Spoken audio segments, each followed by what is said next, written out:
Darlings, my darlings, what I heard before I even turned this video on was, it's not about who people have told you that you were, told you that you are. And I mean that in a couple different ways. There's, what people have said about you that just isn't true, but also even the great things that people say about you. It's not about what people have said, who people have said that you are.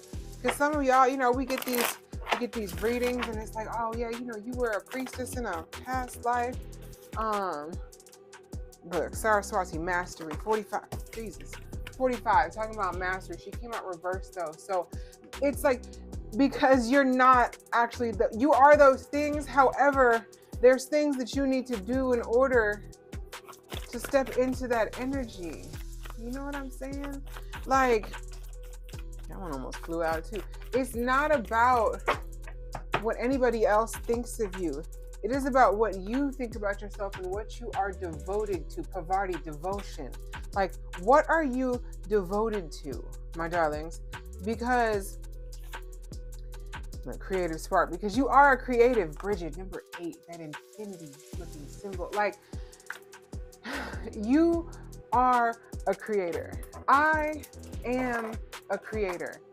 We are all divine creator beings. And it's very much about tapping into your devotion. I saw a post the other day that was talking about, the fuck was it? What did it say?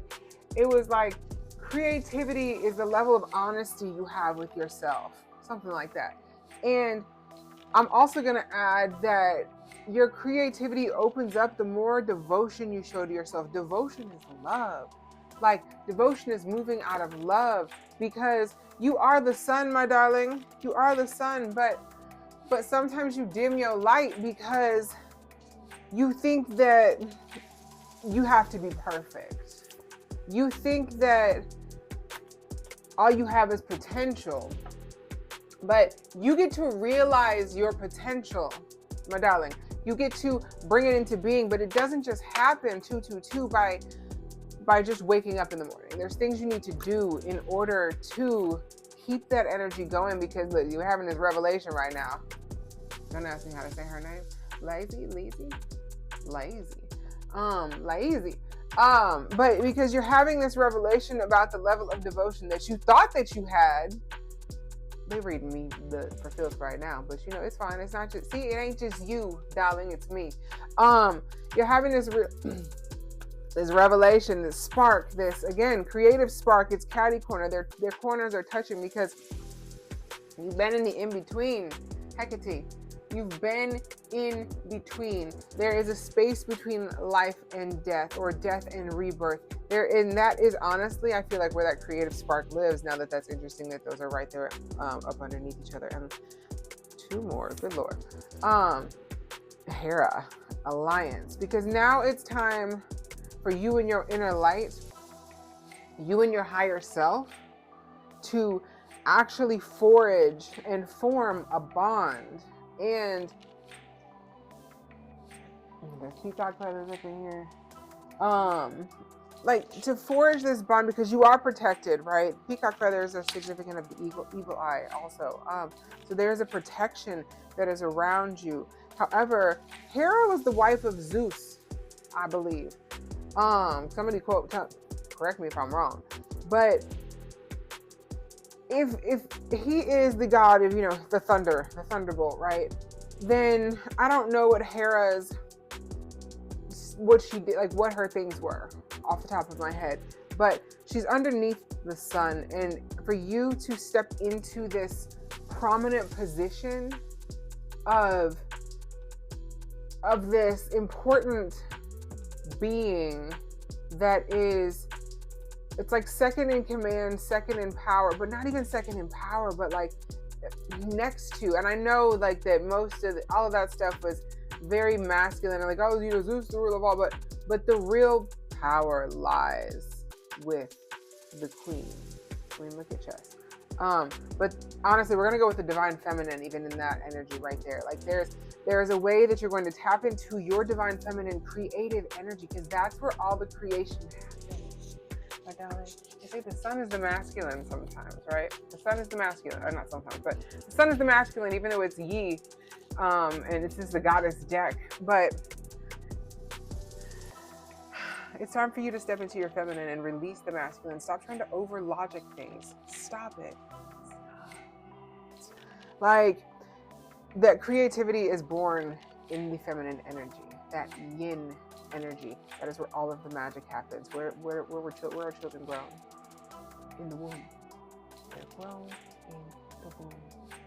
It's kind of like the void, because I mean, the universe started from darkness, right?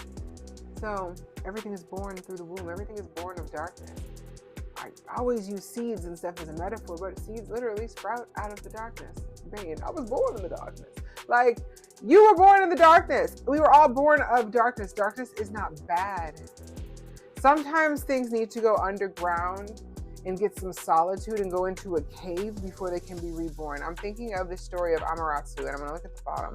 Hestia, home. There's no place like home. But there's been some things getting in the way from you feeling like you were at home. You haven't felt at home in your spirit. You haven't felt at home in your body. You haven't felt at home in your being. And it's been for a really, really long time. It's time for you to let the sun shine. So Amaterasu, she, I believe she's a Japanese goddess that was basically the sun. Her brother was doing some crazy shit, like causing war everywhere. And she was like, fuck this, I'm out. And goes into this cave and plunges the world into darkness. So things start dying. It's almost like whenever Persephone, and Hades snatched her. But it's a different energy. So Amaterasu is, but if Persephone speaks to you, there's something in there for you too. But she chose to go away, and they had to coax her out of the cave by shining a mirror so she could see her own reflection. And she was like, oh my God, I will never hide myself away again. So this is for you to say, it is your time to shine. You are tapping into this potential that you had within you this whole time, but it's time to love you like nobody else has ever loved you, because nobody is going to love you how you want them to love you until you learn how to love you how you want to be loved. Whew.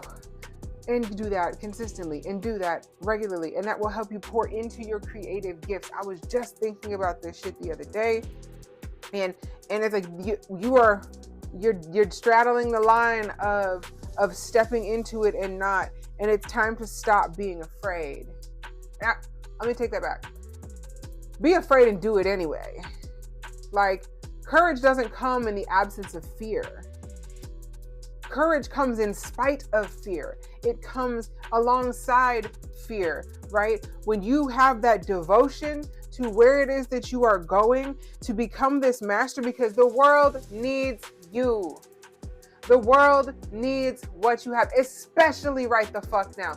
All of my healers, all of my light workers, all of my shadow workers, all of my middle workers, whatever the fuck spectrum of the rainbow that you work in, the energy that you have is going to be so necessary to help people find their way home. You're finding your way home right now so you can tell other people how to find their way home. There's no place like home. There's no place like home. There's no place like home. Like, visualize what that home looks like in your mind, right? Your home could be within your higher self. Visualize your higher self in your mind. What are they wearing? What does their hair look like? Step into the vision, step into the feeling, and just love on you and it's time, darling. You've been resisting. It's time to stop resisting. I think I've beat y'all ass enough today. So, and my own too. I love you. If you would like a private reading, paperbell.me/Soluna Magnolia. It will be on the screen somewhere. Hit me up. We got private readings for you. We got all kinds of things. So just listen. You got this. I got this. We are chosen. There is a chosenness to this energy, because you could run from it, but you're only doing yourself and the world a disservice, and there'll be nothing else in the world that will actually fulfill you until you step into the role of your destiny. So, love you.